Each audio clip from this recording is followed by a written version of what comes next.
সবার কাছে এখন একটাই প্রশ্ন, কবে নাগাদ বাংলাদেশে করোনার ভ্যাকসিন আসবে? ভ্যাকসিনের দাম কত হবে বা কারা পাবে এই ভ্যাকসিনটি? এসব প্রশ্নের উত্তর নিয়ে আজকে আমার এই ভিডিওটি। অক্সফোর্ড ও এক্সট্রাজেনিকার যৌথ উদ্যোগে তৈরি করোনার ভ্যাকসিনটি সবকিছু ঠিকঠাক থাকলে জানুয়ারির শেষে অথবা ফেব্রুয়ারির প্রথম দিকেই বাংলাদেশ পেতে পারে।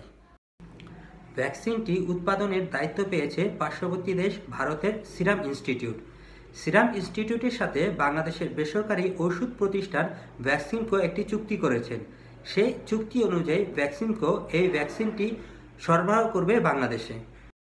সিরাম ইনস্টিটিউটের এই ভ্যাকসিনটি খুব শীঘ্রই ভারতে অনুমতি পাবে, তবে বাংলাদেশে সরবরাহের ক্ষেত্রে আমাদের অপেক্ষা করতে হবে WHO-র অনুমতির জন্য। তবে ভ্যাকসিনকো কোম্পানি থেকে বলা হয়েছে ফেব্রুয়ারির প্রথম দিকের মধ্যেই তারা এই অনুমতি পেয়ে যাবে। সিরাম ইনস্টিটিউট থেকে আপাতত বাংলাদেশ সরকার 3 কোটি ডোজের ভ্যাকসিন নেবে। তবে এই 3 কোটি ডোজের ভ্যাকসিন একসাথে আসবে না, প্রতি মাসে 50 লাখ ডোজের ভ্যাকসিন বাংলাদেশে সরবরাহ করা হবে। সিরাম ইনস্টিটিউটের সাথে চুক্তিবদ্ধ এই ভ্যাকসিনটি আনতে হলে বাংলাদেশকে প্রতি ডোজের জন্য দিতে হবে $5, অর্থাৎ বাংলাদেশের টাকায় যা হয় 425 টাকা। তবে বেসরকারিভাবে আনতে গেলে এর খরচ পড়বে $8-এর উপরে। সেই সাথে রয়েছে সরকারি ভ্যাট এবং অন্যান্য খরচ। সরকারিভাবে আমদানিকৃত এই ভ্যাকসিনগুলো কাদের মধ্যে বিতরণ করা হবে তার সুনির্দিষ্ট এখনও কোনো গাইডলাইন তৈরি করা হয়নি। তবে সর্বপ্রথম দেওয়া হবে ফ্রন্টলাইনের যোদ্ধাদের, অর্থাৎ স্বাস্থ্যকর্মীদের, এরপরে বয়স্কদের এবং পরবর্তী ধাপে অন্যান্যদের দেওয়া হবে বলে জানা গেছে।